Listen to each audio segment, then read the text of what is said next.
그러니까 생야채라든가 감자를 삶아서, 계란도 후라이보다는 저렇게 삶아서 먹이고 그런 식으로.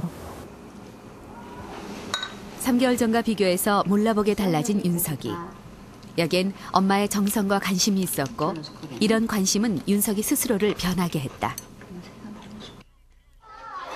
학교 급식 시간. 식사를 앞에 놓고 뭔가를 적느라 바쁘다. 식사 일기장. 칼로리를 꼼꼼히 적으면서 윤석인 지금 자신이 무엇을 먹고 있는지 스스로 확인하고 체크하고 있다. 예전에는 많이 운동해서 친구들이 저보고 막 놀래니까 좀 자신감도 없어지게 되는데 지금은 많이 가볍고 마음도 편안해지니까 친구들하고 많이 사귀고 앞으로는 좀 더 자신 있을 것 같아요. 소아 비만 탈출에 있어 중요한 것 중 하나가 바로 운동. 증산초등학교에선 아이들이 적극적으로 참여할 수 있도록 농구, 요가 등 다양한 운동 프로그램을 진행하고 있다.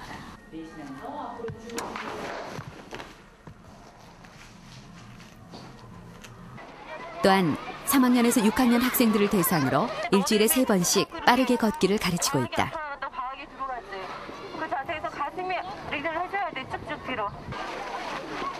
그렇다면 이런 운동들은 소아 비만에 얼마나 효과가 있을까?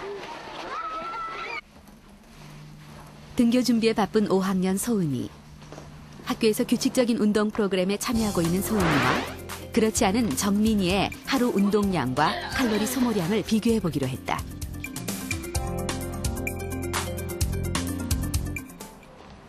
학교까지 걸어서 10분. 소은이는 매일 걸어서 등교한다. 학교에 도착하자마자 맨 먼저 운동장 5바퀴를 걷고 틈날 때마다 계단을 오르내리며 운동을 한다.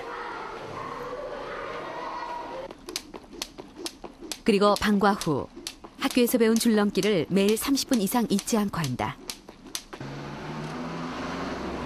한편 올해 2학년인 정민이의 경우 체육 시간 이외에는 학교에서 특별히 운동하는 시간이 없다. 집에 돌아오자마자 정민이가 찾는 것은 출출한 속을 달래주는 간식거리, 그리고 TV 리모컨. 과자를 먹으며 1시간 이상 TV를 시청한다. 그리고 또다시 간식을 먹으며 컴퓨터 게임에 열중하는 정민이. 정민이와 소은이의 12시간 운동량은 각각 8,164보와 2,783보. 두 아이는 운동량으로는 4,500보 정도.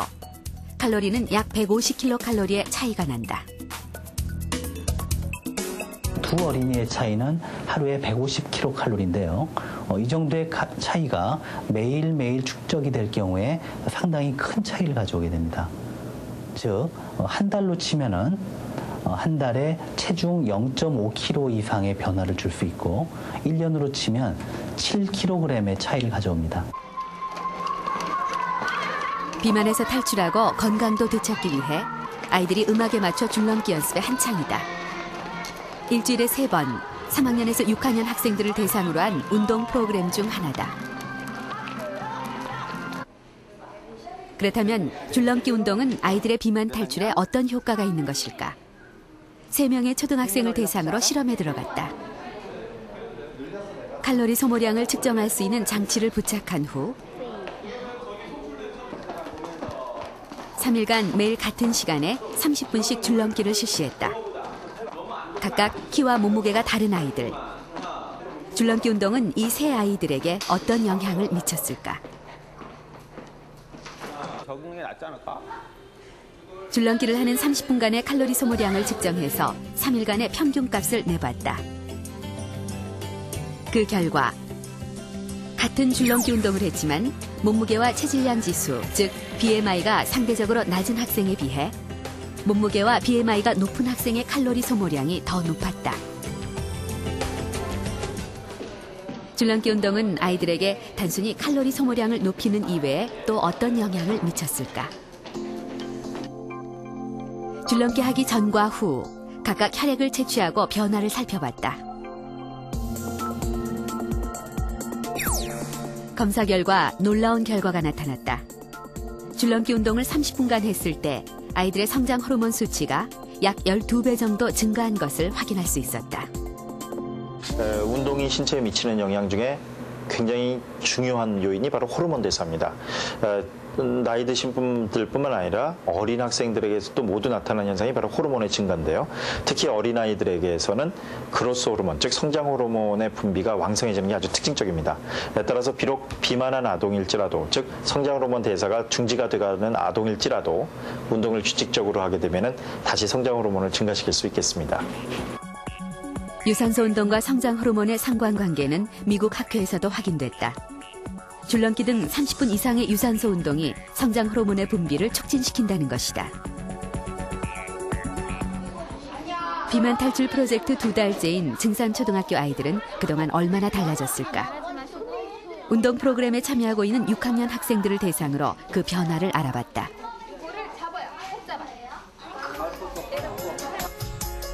그 결과 50일 전에 비해 평균 체중은 0.8kg 감소했고 체질량 지수 역시 0.5 감소한 것으로 나타났다. 증산초등학교는 지금 학교와 학부모 그리고 어린아이들이 함께 건강이라는 희망을 만들어가고 있다.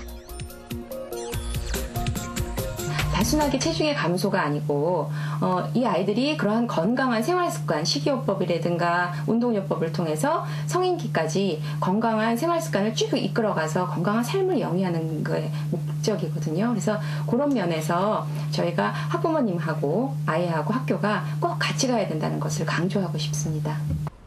생로병사의 비밀은 현충일 특집과 월드컵 방송 관계로 2주 후에 뵙겠습니다. 다음 이 시간에는 암을 이기는 습관, 운동이 나를 살렸다 편을 방송합니다. 고창순 박사는 대장암과 십이지장암에 이어서 간암까지 무려 3차례나 자신을 찾아온 끈질긴 암을 이겨낼 수 있었던 가장 큰 이유가 운동을 통해서 마음을 다스릴 수 있었기 때문이라고 합니다. 이는 지난 2001년 대장암과 신장암 수술을 받은 홍영재 박사 역시 마찬가지인데요. 이분의 경우 힘겨운 항암 치료 기간을 버틸 수 있었던 힘이 운동에서 나왔다고 하죠. 실제 암하면 절대적인 안정만을 권해왔던 과거와는 달리 일부 병원에서는 전통적인 암 치료와 동시에 보완적인 요법으로서 운동 프로그램을 권하고 있습니다.